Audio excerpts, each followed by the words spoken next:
Perfect. Well, welcome everyone to our Sunday morning MAR Talks. We're talking about parenting, teaching, and leading with none other than the most wonderful Mr. Chazz. I've already cried this morning being excited that he's here.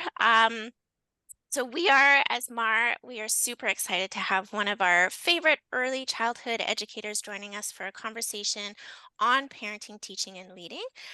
You've likely seen Chazz Lewis come across your screens via his popular video shorts, creating content under his teacher name, Mr.Chazz, and using humor, that empathy and compassion that is just really a hallmark of who he is and what comes through. Chaz really offers a very accessible approach to reevaluating how we're raising our kids and offers us tools to start truly seeing our children beyond their behaviors. And that has been so important in my life and for my family. So I'm very excited to have Chaz here today. And he really helps us look at the way that our brains work, which is a big, like, I'm a bit of a brain nerd in that way, but and in turns, just the way that our children's brains work and what we can be expecting of them and what they have capacity for, and when we experience times of stress or anger, in his own words, things not going our way. Um, what happens and how we can best support everybody in those situations. And he teaches us how to examine the impact of our own upbringings, which is a big thing that we're doing within MAR, and then how to not only have compassion for our kids, but for ourselves as well. So um, today I just want to say thank you to our funder, the Government of Canada.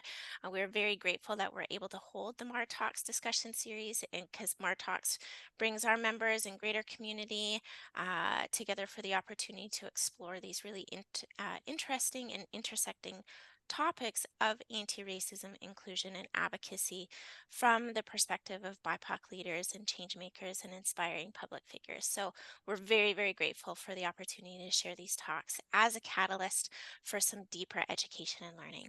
And today, as I said, we get to talk with the warm and wonderful Mr. Chazz. So, hey, Chazz. Hey. Um, Thank you so, so much for being here today and for sharing your time with us. Um, can you please just introduce yourself in your own words? Yeah, my name is Mr. Chaz on all the social media everywhere. I started off as a Montessori teacher, and then I became an educational specialist where my role was to go to different schools and support the children and teachers and families with really the biggest challenges that they were having and were having a hard time solving themselves. In that role, I would be going into different environments and different schools and different communities and really assessing what was going on in a fairly short period of time, sometimes longer than others, and then trying to figure out how everyone can be successful in the classroom and out of the classroom and really build the skills so that everyone can be successful and feel safe and connected in this environment that we all come to nearly every day called school. And then when the pandemic happened, I started to share the lessons I had learned online. And, I learned so much of my journey through all my mistakes. And I really wanted to share that online, especially for all the parents who were really struggling to be the 24/7 everything for the children during that time. And a lot of the challenges that I saw coming up for parents were challenges that I felt very familiar with, and maybe made a lot of mistakes to get to where I was in terms of the strategy, what would actually be helpful for the child and helpful for the adult and helpful for everyone in the environment. So I just started to share that online. It resonated with a lot of people. It grew, it blew up, and it went from TikTok to Instagram to Facebook. It's a podcast, Learning Curve with Mr. Chaz. And I also travel and I speak. I also travel and I go to schools. And I also do as much as I can to stay in the classroom so I can keep practicing my own skills so that I can have even more insights and strategies to share with everyone else who follows me online. That is fantastic. And our next question was going to be pretty much about that, about how you became Mr. Chaz on social media. But I'm curious, when you did start out sharing, was it just sharing to share, or did you think like, I'm going to make this big empire out of this and be everywhere? Absolutely not. No.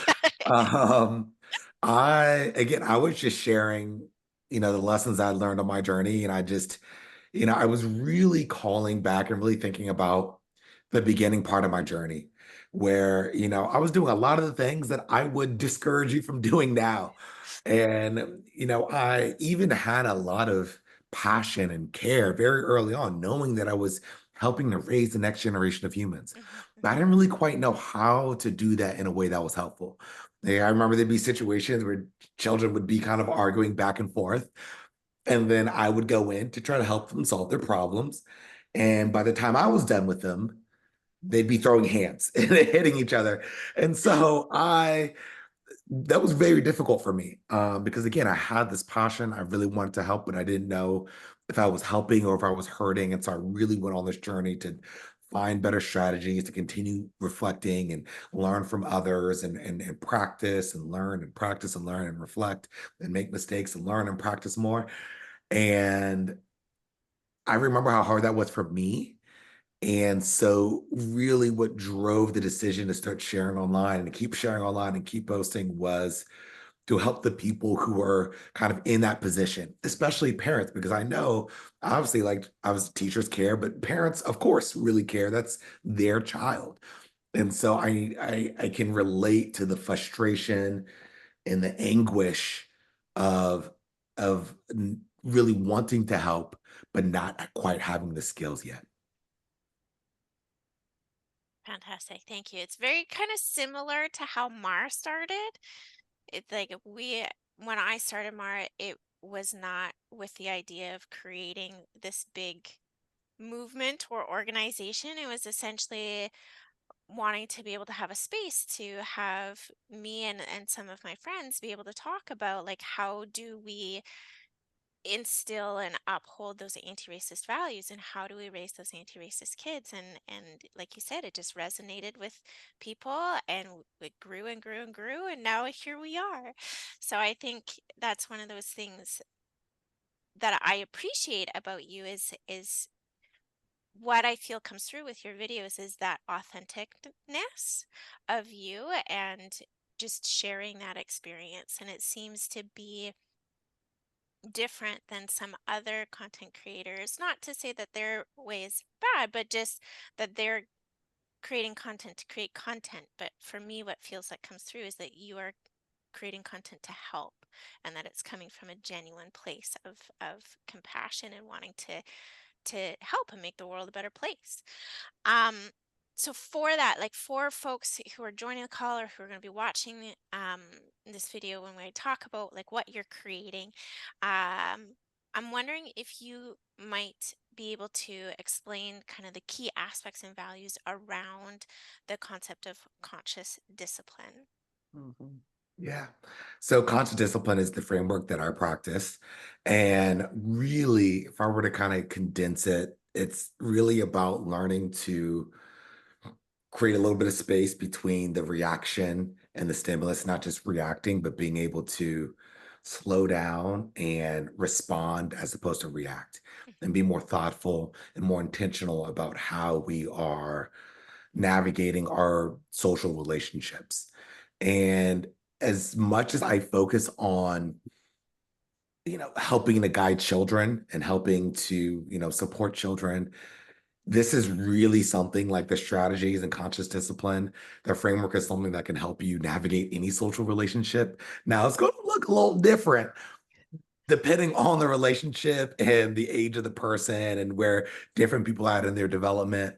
But the core principles of like the seven skills of really practicing the skills of composure, assertiveness, which is like clear communication and boundaries, encouragement, empathy, choices, positive intent, and consequences are something that regardless of the relationship that you're in, something that can be helpful to be thoughtful about. But to kind of answer your question more condensed way, it is responding as opposed to reacting intentionally. And it gives you very specific strategies that you can start off using to start implementing some of these ideas and perspectives. And also one other piece that's like really important to it, it's based off of, I just moved, so I don't have everything hung up. You'll see my videos, I have these posters up. But now I just have them in my hand, but it's based off of brain science and this kind of brain state theory. And what I want to say about this brain state theory as you watch my videos is that, because I don't always say this in every single one of my videos, I say it in some, but it's important to note that this is a visualization of what's happening in the body brain. It's not to say this is exactly how the body brain works. It is a simplification of what's happening in the body brain of us and of children, so that when we are in a survival state or an emotional state, and it's harder to access our executive state skills, we can kind of think of this visual to help us think of what to do in that moment. I love the visuals. I just got my posters yesterday. Oh, awesome. Yeah, they just arrived. I was like, oh, I have mine too. And I also wanted to say earlier as well that I know when Carrie was doing the intro that she had mentioned how much your content has impacted her life. And just for me, I have to say I'm not autistic. So for me, the way that you teach has been really, really accessible to me. And what I really love as well is you give very solid examples. Like I really love how you have videos and you sort of break down how things are going in that video and give really solid examples. And the other thing that I love is, and that you also say quite a bit in your videos, is it wouldn't be very helpful if I just showed you what was wrong, right? And so I'm giving you these kind of concrete examples on, how do we address this? How you might hear my youngest is in the back here also having a little bit of a hard time because mom is busy. But those concrete examples are so helpful to me. And also that idea, it can be applied to our children as well, right? That has been really helpful for me as a parent, in that I can sometimes focus a lot on what is going wrong. And so I get kind of stuck in wanting to present those things to my children, particularly my eldest child. I'm like, well, this is not okay. But learning about conscious discipline and the different brain states has been really, really helpful to me in just being able to empathize a little bit more and also communicate in a way that allows my children to come out of those survival states and slowly move back. And we kind of, what I'm noticing in my own life is that it's so much easier now that I've been doing it. It's almost like it takes a lot less time now to come from the survival state into this emotional state and then to use the executive state of thinking. Because of the practicing, it's been really fantastic. So I just have to thank you too, because when I first came across your videos, I was like, yes, it just really felt like I understand this. And I say retired ECE, but really I do childcare all the time. But I really wish that I had your information earlier on in my career, 10 years ago when I first started. So I'm just so, yeah, really grateful for you. And I want to speak to that body brain connection. And I just want to understand that a little bit more for the folks who are listening in. Why do you think that having this understanding of the body brain connection is so powerful for parents and for teachers? In your own words. Oh, yeah. And so this is kind of something that I've kind of come up with, kind of a little bit outside of conscious discipline, but also a little inspired by conscious discipline and all the stuff that I've read and practice is that, as I talked about me going on this journey of trying to find a way to do things to improve and to do things better in a healthier and more effective way. I've kind of synthesized all of the things that I've read and practiced and just know to be important in my own experience. And I really break it down to three words. See, guide, trust. And the idea is that you have to be able to see a person before you're going to be able to effectively guide someone. Because when you see a person, two big things happen. One, when a person feels seen and understood, they are more willing to go on the journey with you.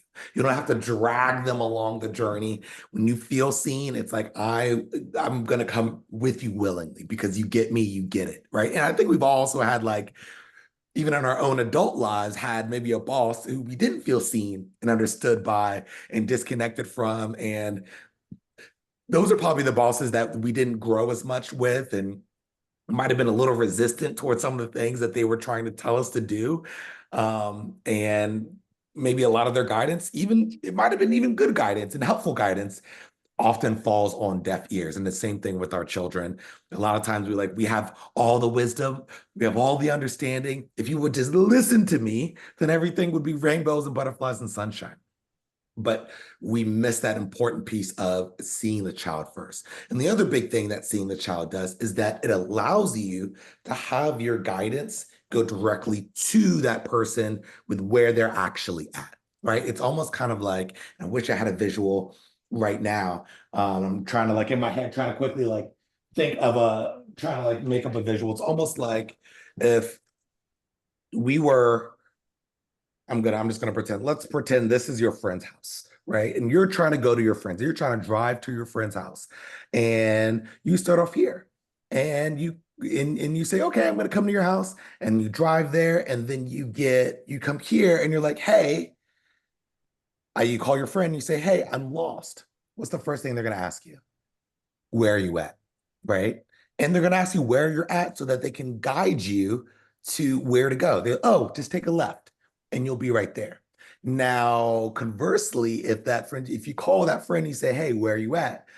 And they're like, and and they said, hey, where are you? And you're like, hey, I'm by Printer Street. And they say, why are you at Printer Street? You're supposed to be at Recycling Avenue. What's wrong with you? What's going on? I told you to come here. I gave you clear instructions. All of a sudden, that doesn't get you any closer to Recycling Avenue, one. Two, if you're like, okay, yeah, I'll get there. Now you go hang up and you try to get there again, you end up here and you're lost and you know you're lost, how likely you're going to be to call that friend again and be like, hey, can you help me again? Not very likely because they were, and maybe they were triggered or something was going on in their lives or whatever. They reacted to you and as opposed to responding to you, you're just like, I'm just going to keep circling around until I find it. And I'm just going to be lost, right? And we would rather be lost than to be kind of ostracized and to be reacted to with the yelling and the shaming and the blaming and all that other stuff. And so seeing a person allows you to, one, give them the guidance to actually get there and actually good guidance, take a left, I know where you're at. And then also seeing the person is like, okay, yes, I'm willing to go to you. I'm willing to go to you for guidance. I'm willing to listen to your guidance. So that's the two big things that seeing does. In conscious discipline with the brain states and understanding the body-brain connection and what's happening internally allows that seeing part, allows you to really see it for what it is, as opposed to taking it personal or all this other stuff comes up of like, I'm a bad parent or they're disrespecting my authority. How dare they talk to me like that? I shouldn't let them get away with that. If I let them get away with hitting a little sister, then they're going to be a serial killer woman beater. And we're seeing it that way. And so, we're reacting as opposed to what it really is. The world's not going their way and they don't have the skills yet to navigate that social situation to hold a boundary or to ask for a turn. And so they ended up hitting. And so that is why that seeing part is so important. And now conscious discipline also gives you lots of strategies of like, oh, so it's like, okay, if a child is in a survival state or an emotional state or an executive state, you have a certain set of skills that you can use that will be helpful depending on what state that child or that person might be in.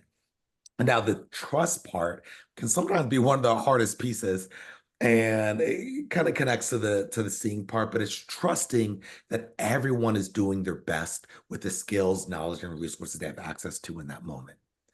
right? And really trusting. And I think that's what, to your point of view, talking about what, my content and what comes through, that's really what you're seeing. Me kind of going through that process of see, guide, trust, and really trusting that everyone is doing their best. And then that's what you're connecting with. And because when I'm like, oh, you're not here on Printer Street because you don't want to get to my house, or you're a mean old bully, or you just don't know how to act right, or you're a disrespectful, untrustworthy, lazy slob.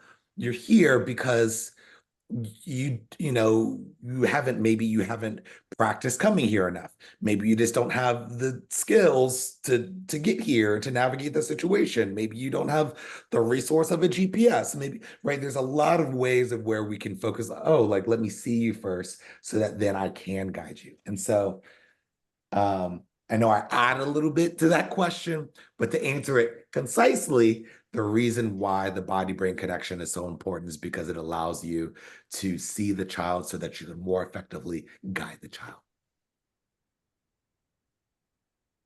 Thank you so much.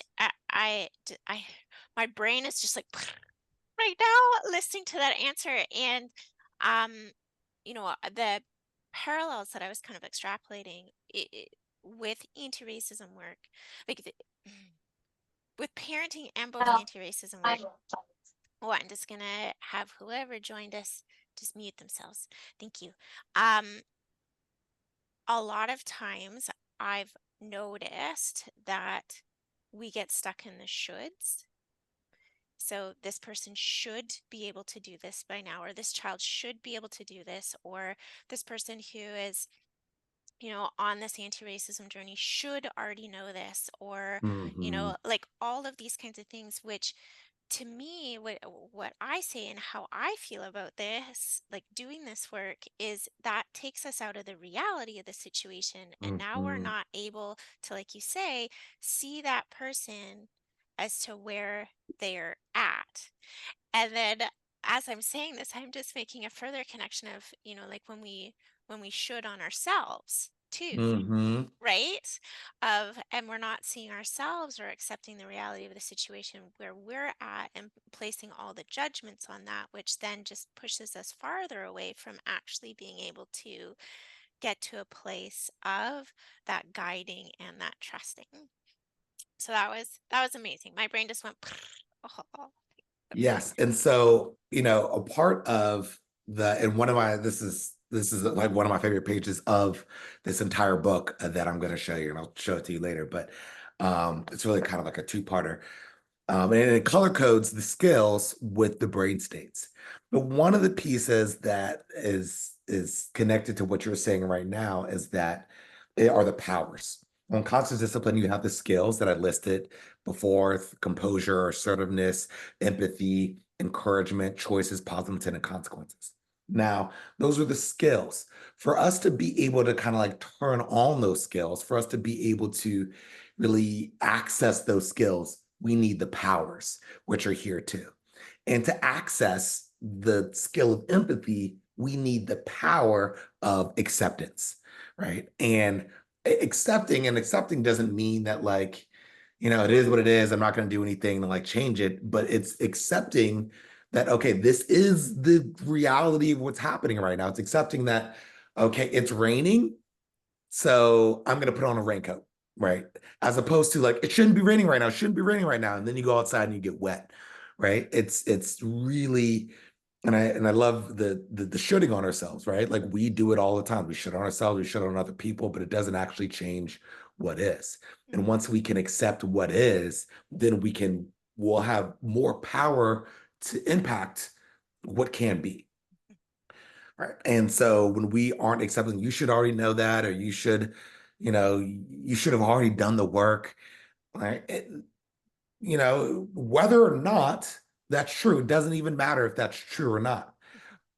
Just our act of shoulding on someone else and seeing it that way takes us out of the position to be helpful to that person, to maybe learn and to maybe see things a different way. And on the opposite side, when we start to shame and shit on other people and say like, why don't you know this already? It doesn't, maybe our hope is that they are like, okay, I'll go and do work. Maybe they feel bad and they'll go and do the work. But what actually happens is that they end up staying more entrenched in what their values already are, what they already believe, and it creates disconnection between you and them, and they don't feel seen and understood by you. So they're not going to listen to your guidance. And it might even be more evidence for them because they're receiving the shame from you, and it might be more evidence for them the way they're seeing it that what you're saying is doesn't make sense or is not for them or is harmful or whatever the case is.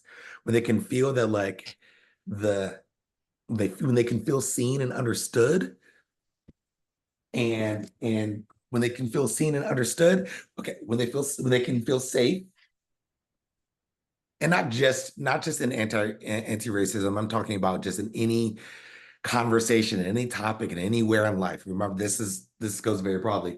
When a person feels safe and they feel connected, understood, and a sense of belongingness, then they can access the higher parts of the brain that can allow them to change old patterns and learn something new and expand their perspective or learn a new skill.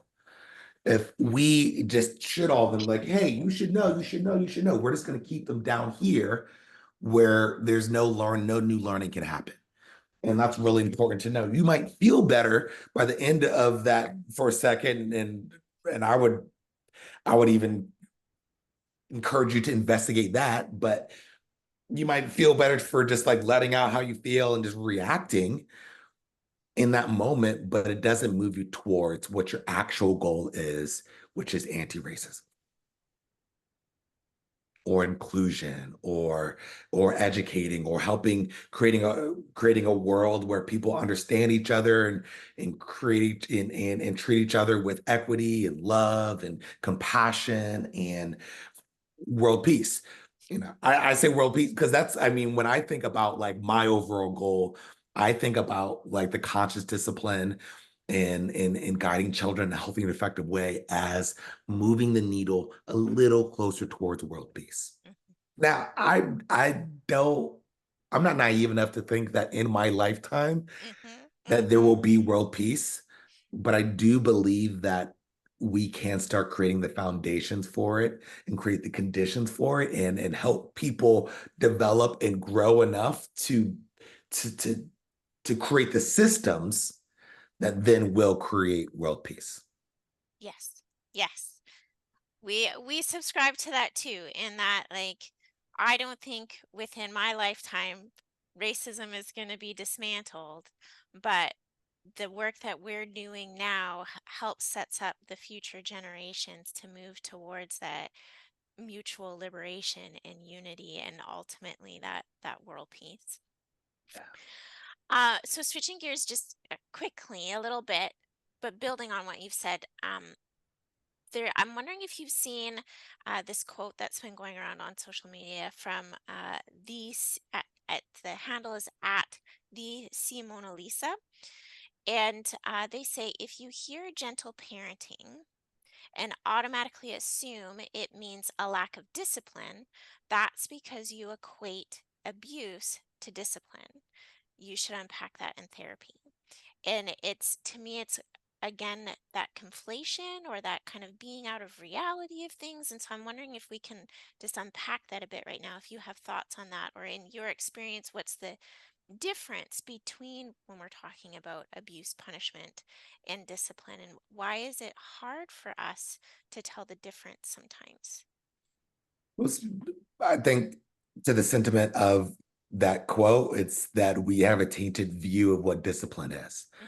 And in conscious discipline, we have a phrase, and when we say discipline isn't something that you do to a child, it's something you develop within them. And, a big piece of it is like we can't teach a skill that we don't have. And so we have to be modeling the skills. And a part, really, discipline just means to teach. And it's not trying to make them feel bad so that they don't do the thing again. It's teaching them the skills and maybe even perspectives so that they can navigate that situation in a more helpful way next time. And but when we grew up, and what's in our kind of mental bottom, and when we hear discipline, we hear, we think about like the spanking, getting hit, or forced isolation, or ours, my house, there were spankings, or there were whoopings, or so like we all have, there's all different, or in other households it might be the chancla, like there's all it shows up in all different kinds of forms and all different kinds of culture, but it's really comes from us not having the skills to the the the knowledge, the skills to really be able to uh, discipline a child in a healthy and effective way. And most of us don't even know what that looks like, because the examples that we grew up with were more focused on control and fear, as opposed to gentle parenting, which is more focused on connection and collaboration. And so the reason why I think people have a really hard time with the word discipline is just because the way it's been used and kind of almost really weaponized when we grew up. But I don't, that's not really the meaning of it. And, I mean, there's a bunch of different angles that you can talk about it, like where the word actually, it actually means to teach. It actually comes from a Greek word, which means to teach, a Latin word that means to teach. And also too, if you want to take it from the Bible perspective, when you talk about Jesus' disciples, like he wasn't Jesus wasn't hitting his disciples when they messed up, right? You were teaching lessons. And so it's not an easy thing to do, right? I'm not going to sit here and tell you that, like, just stop hitting your kids and use connection, collaborative based, strategies and approaches, and life will be easy, everything will be easy, and everything will be good. Because no, it is tough. It is a struggle to break these generational cycles of fear and control that have been passed down over and over and over again, that is embedded into our culture, that is something that we have to unlearn, that's within us. So it's not easy, but discipline really means to teach. And when you're thinking about a moment where you're like, okay, I need to discipline my child, something happened, there needs to be some discipline that happened, I would just think about, what do I want to teach them? Instead of, how do I make them feel bad about what they did? Because that's actually, and I don't want to go off into, because I can go on a whole another tangent here, but you may have noticed that consequences are one of the skills of conscious discipline. And so, we talk about consequences, we use consequences, but again, consequences is another word where I think is tainted by how it was used when we were growing up. And when we try to, maybe a child gets a bad grade, or they do something hurtful to a friend or a classmate or a peer, we try to make them feel bad, and we think that that is the consequence, that the consequence is us grounding them, is for the grade that they got, for us yelling at them for taking a toy from somebody else. But the actual consequence of inaction is how we feel about it, right? It's not the grade, it's how we feel about the grade. And once we start saying, like, why didn't you study? Like, what's wrong with you? Like, why can't you pull up your grades? You're never going to be able to make it to college or the next grade. And we start imparting our own uncomfortable emotions on them. It distracts them from how they feel about what happened, which disconnects them from their own feelings, which disconnects them later in life, because some people aren't always yelling at you for your actions, right? For what you did, especially as you become an adult, like you're accountable for your own actions, and it's harder to learn from your mistakes if there's always some external person who's trying to make you feel something about, tell you how to feel about your mistakes or what happens, as opposed to connecting to the parts of you that naturally feel about whatever happened, about the grade that you got, about, the person crying because you took the toy. And again, it's not an easy thing to do. This takes skill to be able to, help connect children to what they're feeling, because the first thing that we have to do is regulate our own emotions, because what stops us from doing that, from allowing them to have their own emotions, is that we can't regulate our emotions and we never learned how to do it. And spoiler alert, part of regulating your own emotions is recognizing what you're feeling, not what someone else is telling you what to feel. So you can see how this is a vicious cycle, and I'm only talking about even a few spokes in this vicious cycle that we have to unpack and unlearn. Yeah, thank you for saying that. And just touching on the intergenerational part. For me, I'm somebody who comes from intergenerational trauma, and I actually heard a quote today. It said something like intergenerational trauma will be passed down until it's passed to me. And I think that Mm, says, in a way, like, that's a really deep commitment, right? It's a commitment for me to really start assessing these things. And I want to speak a little bit to that, because I think so oftentimes we look externally for somebody to come along with ideas or ways like that can help with our children and help us, reach our goals of being the parents that we want to be. But, so much of that work, which I'm learning, often not very gently, but every day, that the work really has to start with me on the inside. And I'm curious, from your perspective, how this way of being, communicating and doing within conscious discipline, what is the inner work that needs to really happen in order for us to translate this to our children? mm, so much. And I'm only going to really only speak to a piece of it, because I think and the piece that I'm going to speak to is one of the very foundational pieces. I say this is the skill of composure is kind of what I'm going to talk about. And that's the skill that all the other skills rely on, right? Because we can even learn all the things and, come to events like this, and I can tell you a bunch of strategies to use, and like, teach your child to say turn, please, and, allow them to, experience their disappointment, allow them to feel their feelings without trying to save their feeling or trying to save them for their feelings or dismiss their feelings or punish them for their feelings and coach them through their feelings. I can give you all the strategies about that, but you're not going to be able to use it if you're not able to kind of, in a sense, move yourself up in the brain, right? To kind of move yourself up. And uh, we actually have a process for that in conscious discipline, and it's called the 5 steps of self-regulation.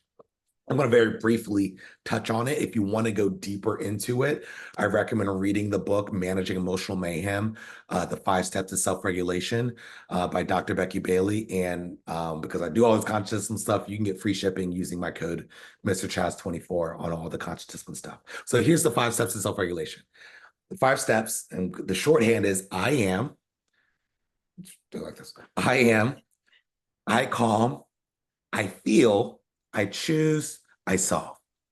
And again, I'm going to give you the very short version of this. The first part is recognizing you're triggered. And that piece can be difficult in itself, because you can't really do anything until you're even aware that you're triggered. The second step is doing something to calm yourself. Like, and the thing that I recommend is taking a breath, because breathing works for everybody. Now it takes some practice to learn how to breathe in a way where you can get the actual benefits from breathing. Sometimes when we breathe and we're like triggered, we'll be like, oh, and that ain't gonna do nothing for you. And then if anything, that's gonna trigger you down and keep you down in the lower states of your brain when you're doing that shallow breathing, as opposed to breathing in through your nose, where your belly is expanding, your diaphragm is expanding, and out through your mouth. And you want your out breath through your mouth to be longer than your in breath through your nose. Now, the third step, I feel, now this is where a lot of stuff comes up. The I feel part is about really recognizing what you're feeling. And Dan Siegel and Tina Payne Bryson coined the term name it to tame it. And Brene Brown's also done a lot of kind of research on this. And really what the research says is that the better we're able to recognize what we're feeling, describe what we're feeling, and with more specificity, the better we'll be able to regulate that emotion, right? Now, a lot of us have a hard time with this because we have a habit of pushing down our emotions and dismissing our emotions because our emotions were dismissed. We heard things like, you're fine, get over it. You're being too dramatic, right? Like, and because we heard most of us, a lot of us heard that constantly, we just learn, okay, like the emotions aren't something that are okay to have, shove them down, push them down. They're not teaching us what to do with our emotions. They're just really just teaching us to push it down and ignore them, right? And so that makes it hard to recognize what we're feeling because we're just like, I'm fine, right? But we're clearly not fine, right? And so it's so yes, name it to tame it. But before we name it to tame it, first we have to claim it.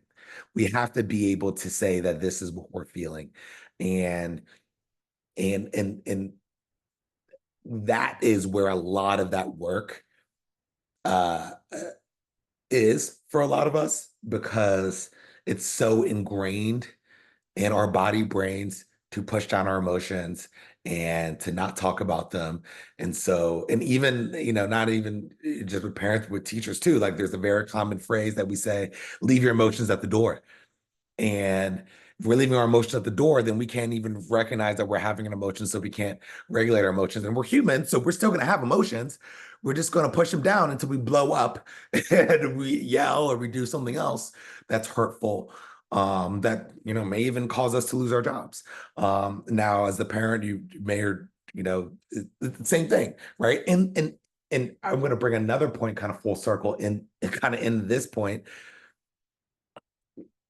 where even a lot of parents, the catalyst and the driver for a lot of parents going on this journey to learn to do something different is because there was a moment. I asked this, I'm like, like what happened? Was there a moment? I asked the question a lot, and most parents can share, like, yes, I remember when I did this thing and I really regretted it and I felt guilty about it. Right. And again, remember how earlier I said the consequence isn't the outcome, it's how you feel about the outcome, right? It's how that you as a parent felt about yelling at your child for the 80th time that day, or spanking the child, or forcing them into isolation, or whatever it is, or maybe you said something, how you felt about it, that was the consequence of your action. And that's what inspired you to go and learn from the consequence of your action and to go and learn and figure out how we can do something, how else can I handle this situation? What else can I do differently? Right. And so that's an example of where the consequences are of how we feel about it and how it shows up in real life. And so yeah, so I calm, I feel, and the fourth step and I think this is really one of the more difficult steps is I choose. And the I choose is really about choosing to see it differently, right? Choosing to see instead of the child is giving me a hard time, they're having a hard time. Instead of, oh, they're yelling at me or they gave me the finger. I'm sorry, I didn't actually do it. I don't think I fully did it. But instead of instead of maybe they yelled or they gave me the finger or they ran away or they said you're the worst mom ever. Instead of seeing it as like, oh, I am the worst parent ever. Like there's something wrong with me. What's wrong with me? Why can't I do this? Not taking it personally. And we have a phrase for that, which is Q-tip. Quit taking it personally, which is what Q-tip stands for. Quit taking it personally, because it's not about you. The reason they're verbally lashing out, has less to do with you and has more to do with just how the brain works. The world wasn't going their way, so they were triggered to an emotional state, and that is why they're verbally reacting. And if they're still learning they're so young, like this part of the brain isn't fully developed till at least 25, 26, and there's more research to come out saying that for some people it's even later.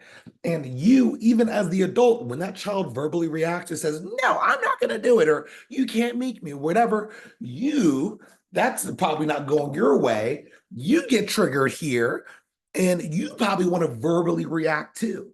And so, and I think a point of empathy there of how difficult it is for you to pause and not react and respond instead more intentionally to where you can actually move towards to whatever your goal is of cleaning up or transitioning or learning, getting homework done, or whatever it is. And so that's another piece that we have to really learn, practice learning and unpacking, and it takes real work. That's a part of these generational cycles that we have to break. So that choosing to see it differently can be very difficult, but so important. What's another kind of mantra that I can give you here? Oops stands for our opportunity to problem solve, right? We make a mistake or they make a mistake. It's not a reason that we got to blow up. Like, oh my goodness, why'd you spill? Like, oh, I'm never gonna get this out. Like, how could you do this? I told you to keep it off of the carpet. Recognize that it happened, that acceptance piece, right? Because you're not going to be able to give empathy if you can't accept that the juice already spilled.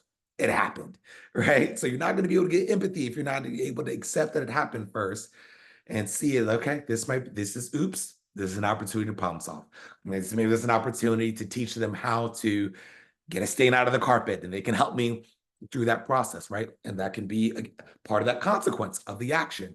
We don't got to yell at them. We don't got to beat them up. We don't. And actually, if we do have that big reaction, it's going to put them in the lower parts of their brain, to where they're going to have a harder time practicing that skill of, okay, how can I repair what I did? And how does this actually connects to the whole anti-racism conversation that we were having, that when we, it's the same thing. When we just come at people attacking them, it keeps them down in the lower centers of their brain, and it makes it more difficult for them to be able to see it differently and to maybe repair even maybe some of the harm that they've done in the past. So choosing to see it differently is the fourth step. And then the fifth step, and let me add one more piece for the choosing to see it differently for the anti-racism people, of just choosing seeing it like, you know, they're doing this harmful thing, maybe not because they want to be a white supremacist, but maybe they, haven't learned. This is the perspective that they have grown up with, and they've learned, just like we've grown up with, maybe this fear and control based perspective, which I would say is connected in many ways. And we're also unlearning to decolonizing our mind and trying not to use, and, avoiding using fear and control based methods, just like they may be having to unlearn and unpack some of the perspectives and approaches and mental models that they grew up with and they received from the time that they were very young, and maybe even inundated with it from the time that they were very young, just like you were inundated with the fear and control based reactions and perspectives of how parenting should be or teaching should be. And so hopefully that provides a point of empathy there too. Now the fifth step is I solve, and that's coming up with a win-win solution. Once we go through those other four steps, the solving piece tends to come. I'd say that's generally can be one of the easiest steps, especially if you're working ahead of time to learn new strategies and learn new tools and figure out different ways to problem solve in these situations. The solving part can often be one of the easiest parts of those five steps.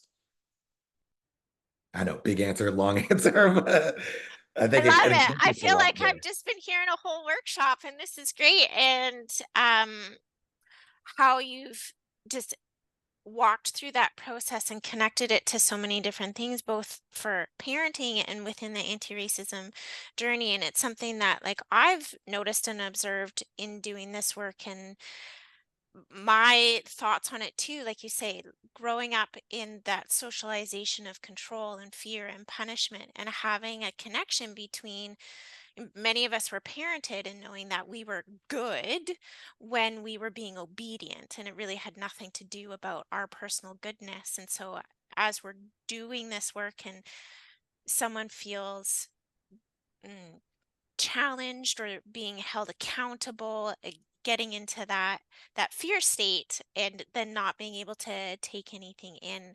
And I would just, when you were talking too, from something that came up for me was just how much work and courage it takes to begin that process again as adults, to start feeling our feelings and to honor those feelings. So, like, we've had so much of that socialization. Like, we see this, we talked about this in Mar about like sending our kids to school. And like you say, that consequence is that feeling of this feels really gross to me.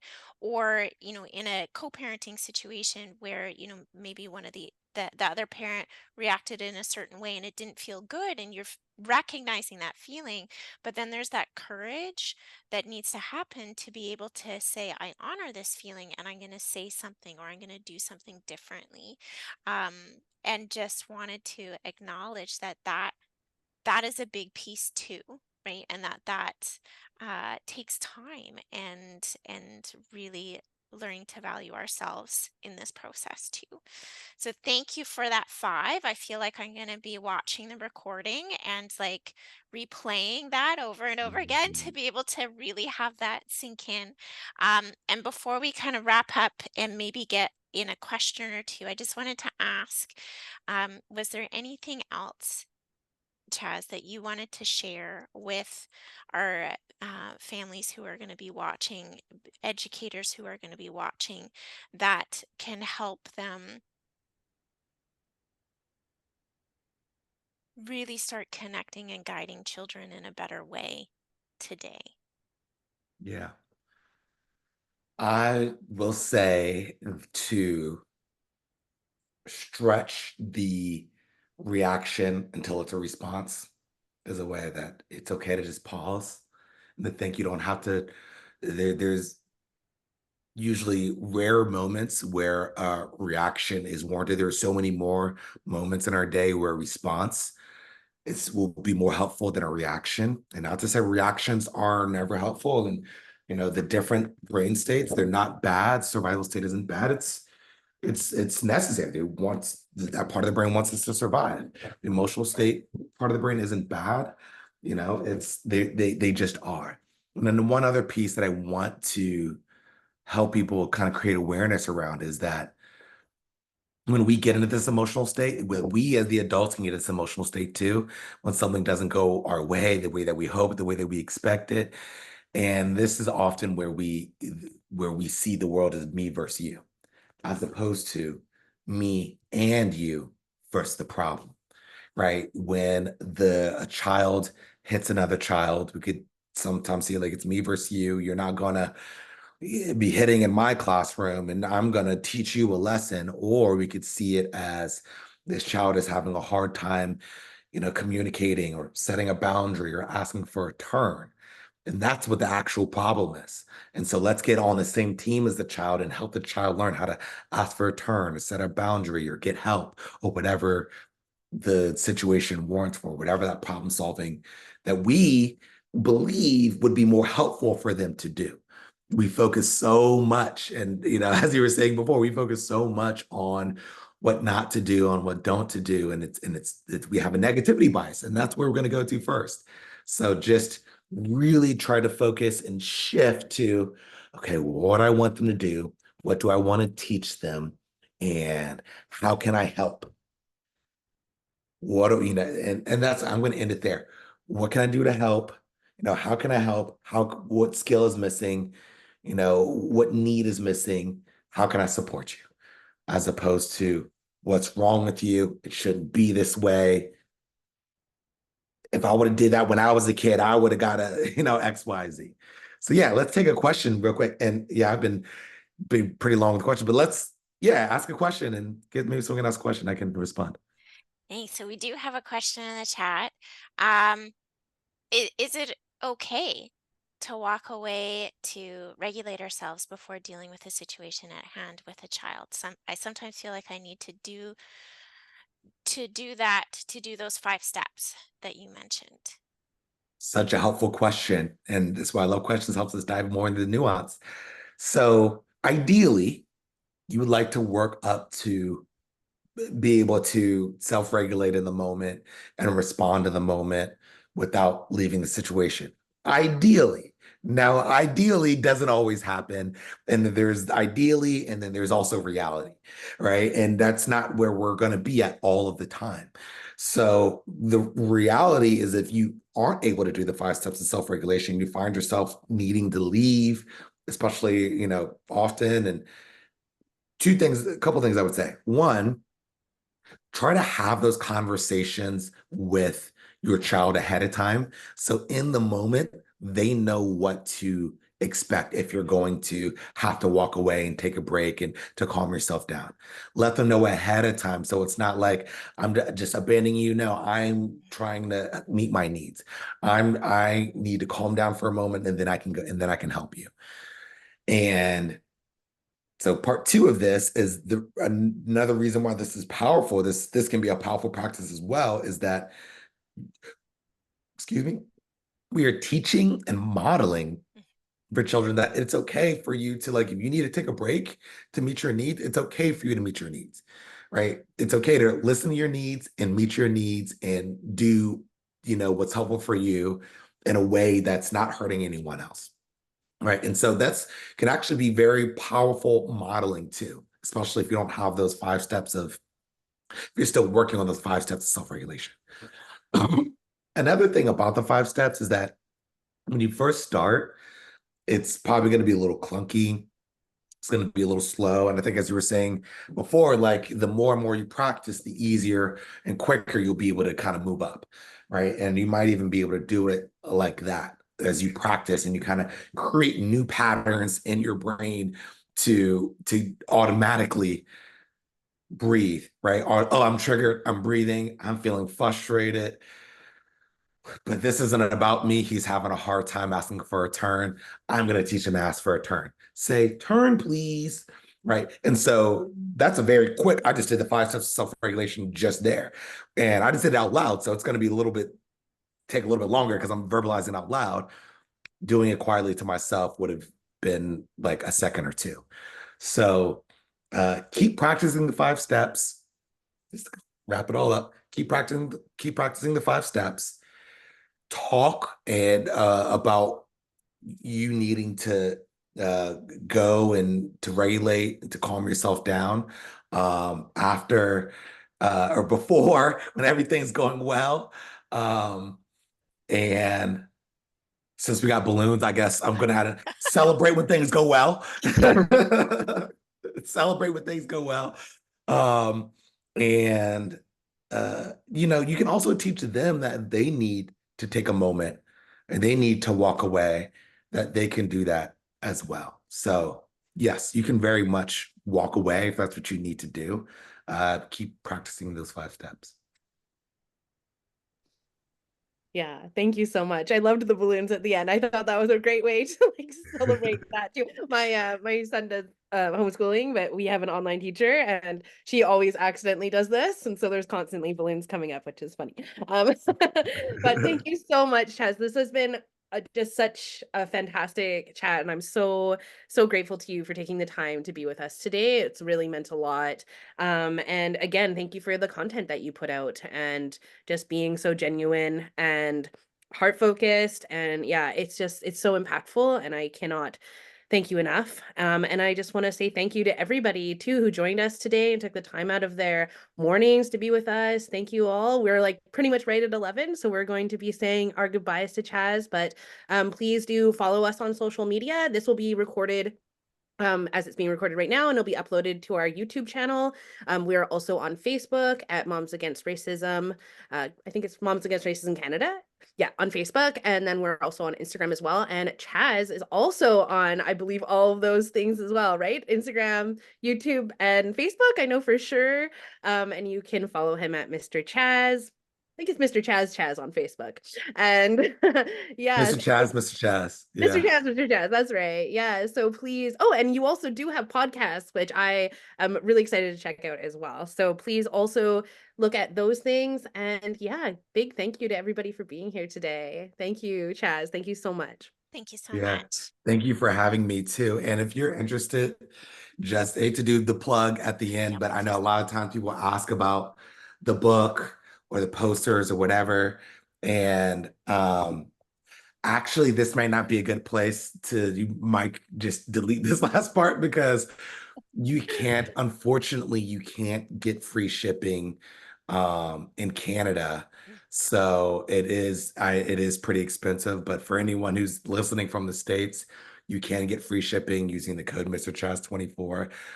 But I also try to share as much as I can online for free because I do believe that this needs to be more accessible. The world needs to know about this. And so I try to share a lot for free. And there's other ways you can connect with me too. So just reach out to me and I will let you know podcast episodes you can listen to, different videos you can watch, and just know that I am here for you on your journey and you got this. Or one last thing. Okay. Avoid being a perfectionist, Mm, be an improvementist. The yes, goal isn't to be perfect every day. The goal is to improve a little every day. Oh, Bye, fantastic. everyone. Bye. Thank you so bye. much.